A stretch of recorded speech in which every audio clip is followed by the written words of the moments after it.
اللہ نے ان چیزوں سے روکا نہیں ہے. عورت شادی کرو، تمہیں اللہ نے اجازت دی ہے، اولاد ہے ان کی پرورش کرو، کمانا ہے تو کماؤ، سونا چاندی کماؤ، کون روکتا ہے؟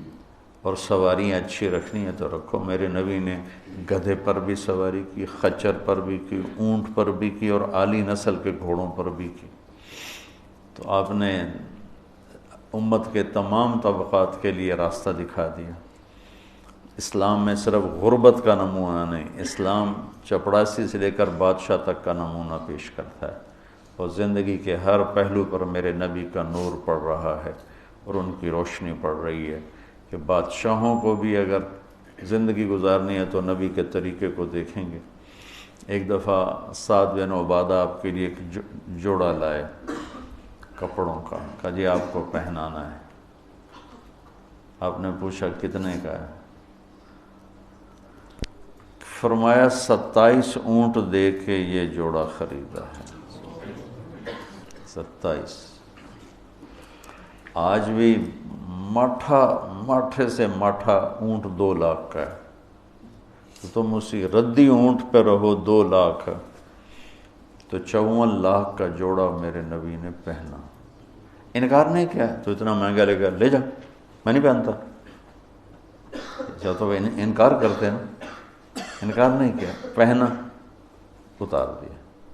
پہن کے یہ سنت نہیں اس کو کہیں گے، اس کو اجازت کہیں گے. آپ نے اجازت دی کہ آپ کو پتہ ہے میری امت میں بادشاہ بھی آئیں گے، میری امت میں مالدار بھی آئیں گے، صنعت کار بھی آئیں گے، دولت مند بھی آئیں گے، میں نے سب کو نمونہ دینا ہے. تو آپ پابند لگے کپڑے ہی ساری زندگی پہنتے تو مالداروں کے لیے کہاں سے راستہ ملتا؟ پھر تو صرف غریبوں کے لیے آپ نمونہ تھے، مالداروں کے لیے تو نہیں تھے. آپ اگر ساری زندگی گدھے پر ہی سوار کرتے تو لینڈ کروزر والے کو نمونہ کہاں سے ملتا؟ پراڈو والے کو نمونہ کہاں سے ملتا؟ مرسڈیز والے کو نمونہ کہاں سے ملتا؟ تو میرے نبی نے اعلی نسل کے گھوڑے، سجل، ثقب، سبحہ، ورد، یعصوب، یعقوب، یہ گھوڑوں کے نام ہیں جو خوبصورت. آپ کا ایک گھوڑا تھا ورد گلاب کے پھول کو کہتے ہیں، کہ جیسے گلاب کا پھول سارے پھولوں میں نمایاں نظر آتا ہے، ایسے ہی وہ گھوڑا سارے گھوڑوں میں نمایاں نظر آتا تھا. سبحہ تیرنے کو کہتے ہیں، تو اس کا نام سبحہ تھا. جب وہ دوڑتا تھا تو لگتا تھا تیر رہا ہے. تو آپ نے اپنی امت کے مالداروں کو بھی راستہ دیا اور اپنی امت کے غریبوں کو بھی راستہ دیا. ایک دفعہ سعد بن عبادہ، یا رسول اللہ آپ کی دعوت کرنی ہے. انہوں نے کہا کرو. تو اگلے دن دیگچے چڑھے ہوئے آ گئے. کیا کیا ہے؟ کہ یا رسول اللہ 100 اونٹ ذبح کیے ہیں اور صرف مغز پکا کے لائے ہوں. آپ کہتے اٹھا کے لے جا. اتنا اسراف کیا تو نے؟ تجھے شرم نہیں آتی؟ اتنا اسراف کیا ہے، اس سے مسجد بن جاتی. اتنا اسراف کیا ہے، اس سے غریب کی شادی ہو جاتی. اتنا اسراف کیا ہے، اس سے فلاں کا علاج ہو جاتا.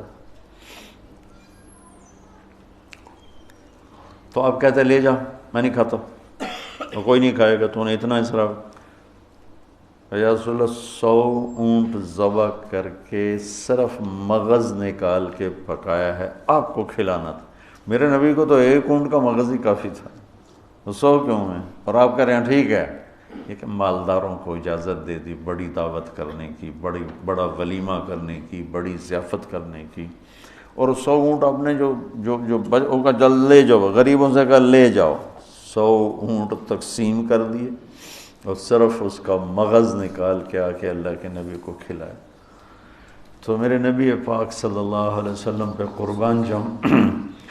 اب زندگی کے ہر خوبصورت پہلو پر آپ نور نبوت چمک رہا ہے، آفتاب نبوت چمک رہا ہے.